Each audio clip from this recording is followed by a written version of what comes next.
Hello, my paper peeps. Today, I want to share with you my junk journal formula that will allow you to scrapbook and junk journal with ease. Now, today I'm just going to give you my formula, some simple mixed media solutions that will allow you to scrapbook and journal within the book, especially if it's thin and narrow like this, without adding too much bulk.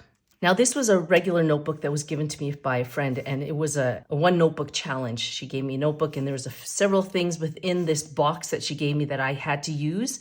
And the challenge was to create a scrapbook journal out of just the elements that she put in the box.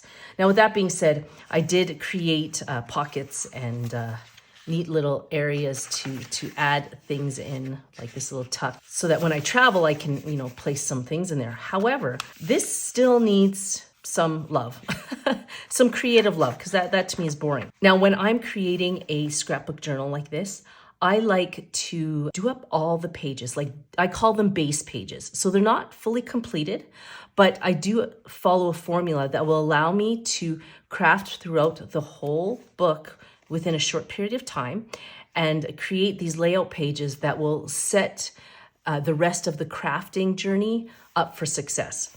So the first thing you want to do is choose 4 to 5 background layouts.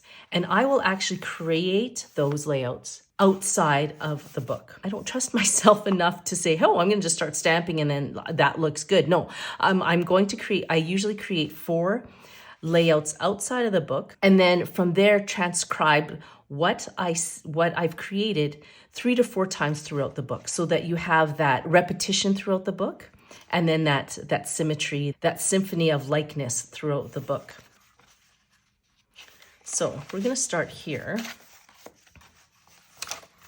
and the first video that I did shows you just different types of pockets that I used with some of the ephemera or some of the envelopes that came in the box. Now, the first thing I normally do is I need to choose a background hue. And the reason why I'm looking for a background hue is that what it does is it grounds the image that you're stamping. And in this case, I went through all of my distress inks, from my brushed corduroy to my walnut stain to my vintage photo and frayed burlap, and then just decided, what looks best with this color scheme. If you can see the gold in here, I don't even think you can see that. It has a bit of a hint of green in the gold. And so with that being said, I thought that this here, which is the frayed burlap, which has a bit of a greenish undertone to it, would pair well with the gold here. So that's how I determined what my background hue would be. So any inks, any stamps that I use, I will put in the description box below, so that, if you want to create something similar to this, you can. I'm going to lay down a piece of acrylic here, just to make sure that when I stamp, I'm stamping onto a hard surface, not one of these envelopes here that are stuck there. So we'll just place one of these down there. And whenever I do background stamps, I really love like the paint splash look, because what it does is that it grounds the image that you're going to be placing on your page. And typically what I will do is do like corner embellishing. In this case, there's no envelopes here. So what I would usually do is do background image or an image here and then an image in the corner there, so that you kind of have this like symphony of art going throughout the book. Usually when I am stamping a background image, it's usually with distress ink, because it's more of a subtle deposit of color. Then it's not competing with the actual image that you're going to be putting down.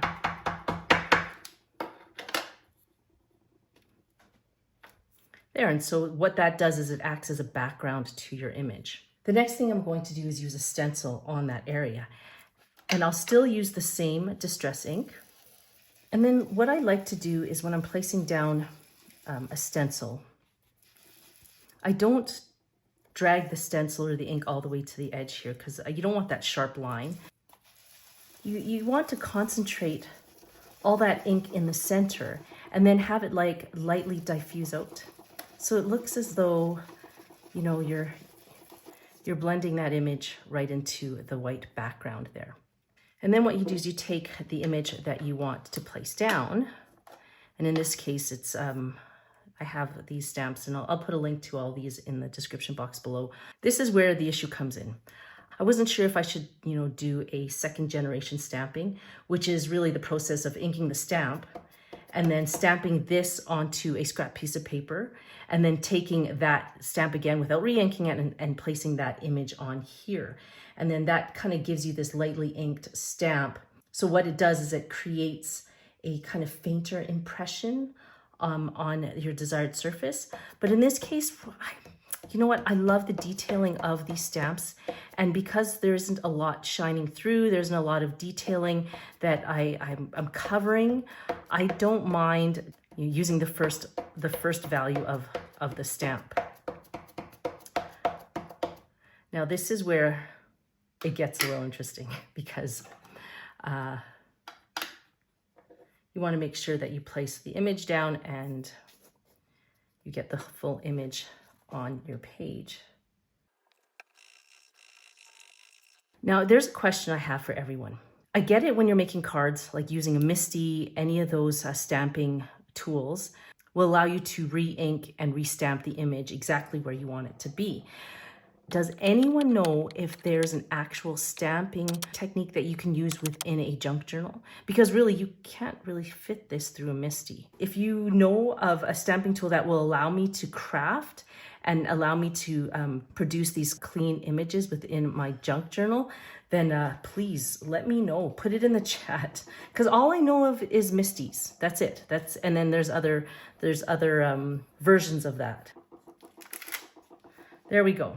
Well, it's funny because when I was actually redoing this on a scrap piece of paper and trying to figure out what I wanted to do there, like obviously it came out perfect, but isn't that how it always is?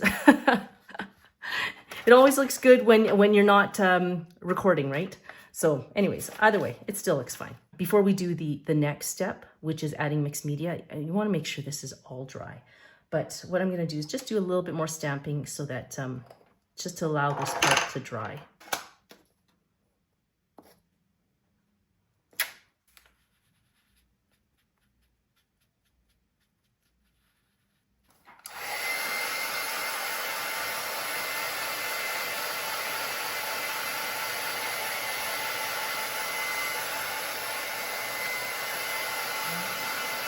Now the next part that I'm going to do, I'm just going to put a little bit of anti-static on here. The next part I'm going to do is just your mixed media. And this is simple mixed media technique because this is more about journaling and scrapbooking, placing photos down from your trip. And so, I mean, you can have art pages in there, and I will most likely have a few art pages in here. But when it comes to just the general layout of the book, I don't want too much mixed media in there because I don't want pages kind of bowing on you, because these aren't mixed media pages. This is just your regular journal paper. What it comes down to is deciding, you know, what kind of mixed media you want to add. And my favorite go-to is either distressed glaze or any kind of embossing powder. In this case, because we have beautiful gold going throughout the book here, I'll just pull out one of my envelopes here, because there's such, it's such a beautiful gold. I'll just place that on there so you can see it. I can't help it, but you have to kind of add gold into the layout somewhere. So I don't know where I want to put this. Here by her hair. Where's my board? Uh-oh, forgot to put my board underneath that. Hopefully it's not too bad.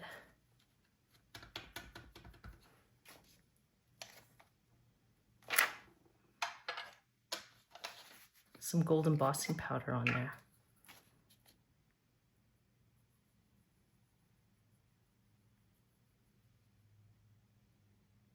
With green sparkles. I don't know where that came from. I must have used that over Christmas at some point, but let's dump that out.